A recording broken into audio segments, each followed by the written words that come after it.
When one thinks of this magnificent country, one cannot help but envision the Wanli Chanchang, the Great Wall.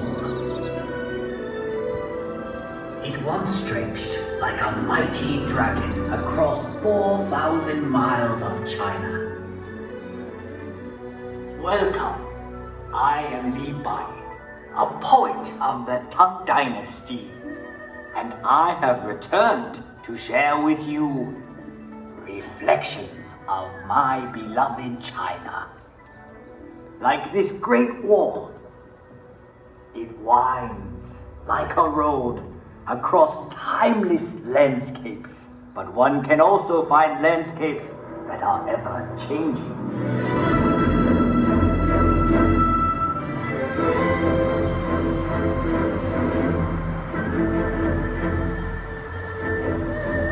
Shanghai, a city forever reinventing itself. Vibrant, sophisticated, romantic.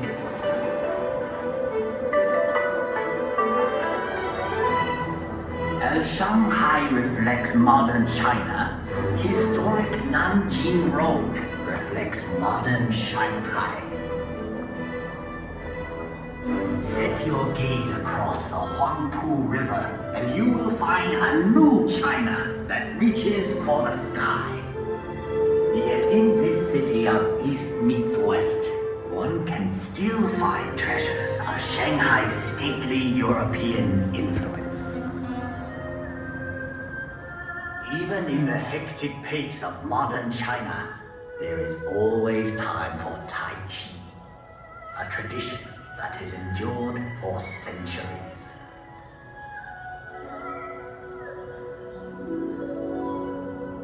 Up here on Huangshan, at the Sea of Clouds, painters and poets like myself have been inspired for generations.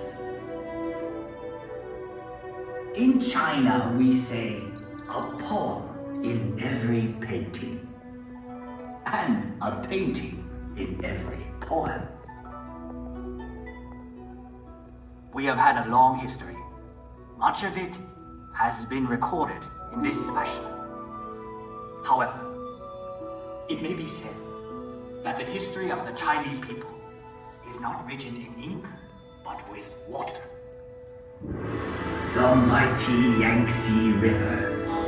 A fellow poet once wrote, traveling against the currents of the Yangtze is more difficult than climbing to heaven. That may have been once true, but no longer.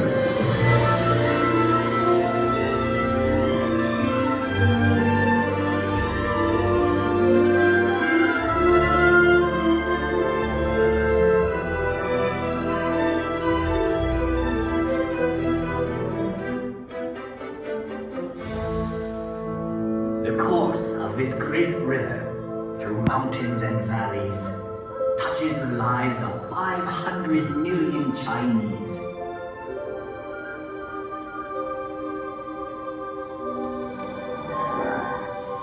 There is no better example of China's harmony with water than Suzhou. This ancient city sits on the longest man-made waterway in the world.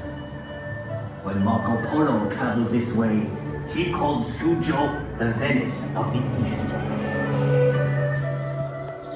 I suppose if I had traveled to Europe, they would now call Venice the Suzhou of the West. So vast is China that even within her borders are many exotic lands and contrasts. From the serenity of Heavenly Lake to the busy night market of Urumqi.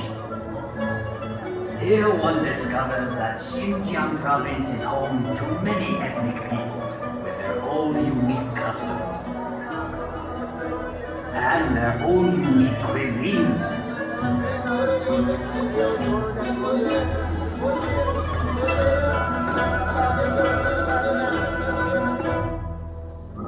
Out here in the Gobi Desert, one one still finds travelers on the ancient Silk Road. The same road that over 700 years ago brought Marco Polo to these very gates. The gates of Jiaoyuguan, the extreme western end of the Great Wall.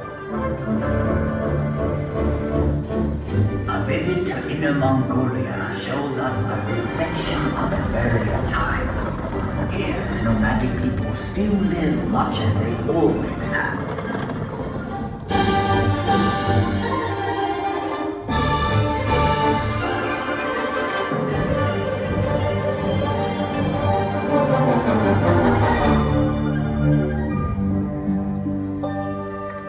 Far to the south is Yunnan Province, home to many of China's national minorities. The cultures of this province are as diverse as the landscape, like the Shilin Stone Forest, one of nature's unique wonders. In the far northeast is Heilongjiang. Although winter here can last 6 months, the people celebrate by carving magical sculptures of ice.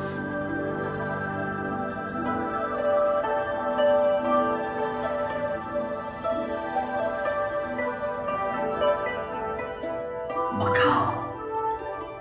After 400 years, this exotic land of Portuguese charm is once more within China's borders.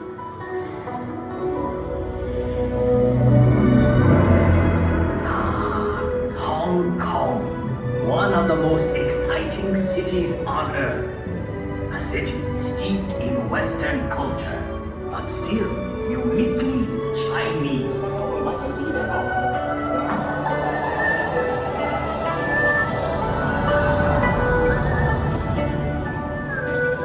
Even Hong Kong's buildings, thrusting ever skyward, reflect the city's vitality.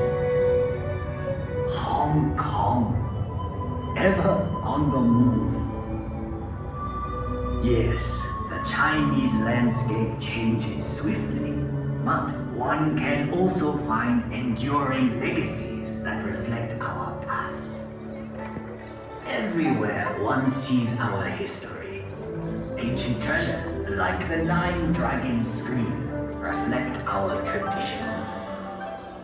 Dragons were a powerful symbol of the emperor's authority.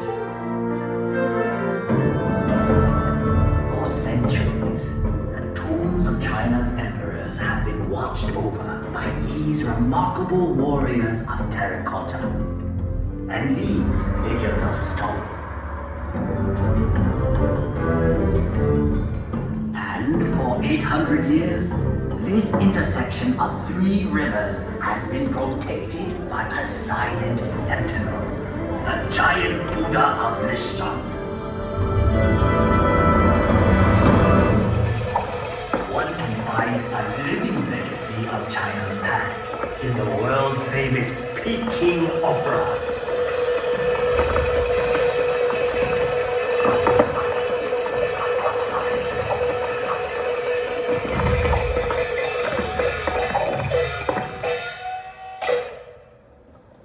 In the center of Beijing is perhaps China's greatest legacy, the Forbidden City.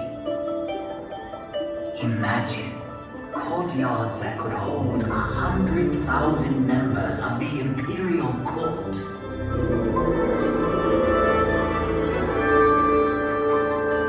For 500 years, this vast walled city was the home of 24 emperors, the sons of heaven. But today, all the world can pass through this gate.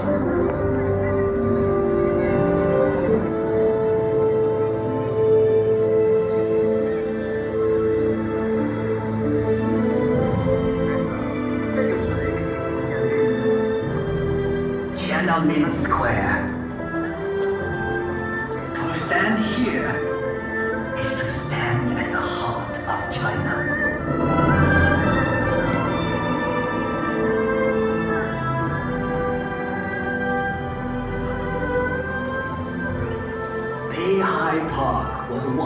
playground for the Emperor, but now it is a playground for all of China.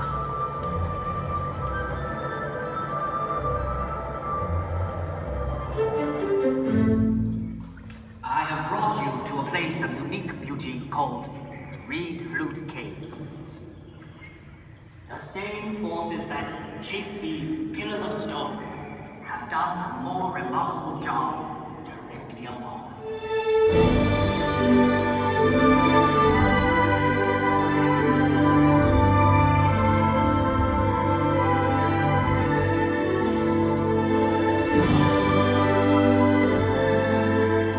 The landscape of Guilin is unsurpassed in all of China.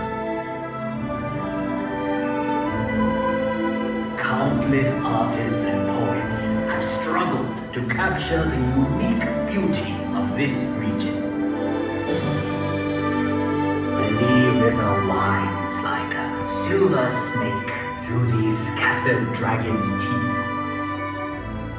I once wrote, "Whoever looks on this loses himself in eternity."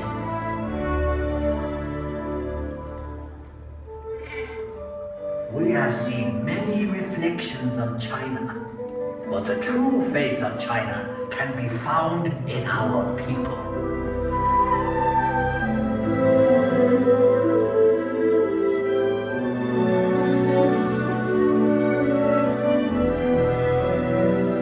We have now come full circle. Sadly, that means this is where we must part. But I hope you will return to China someday. A wave of the hand now, and I am gone. Lowering my head, I dream that I am home. Until we meet again, 再见.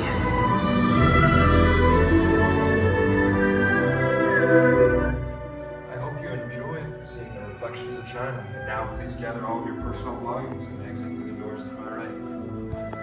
Thank you and have a great day at Epcot.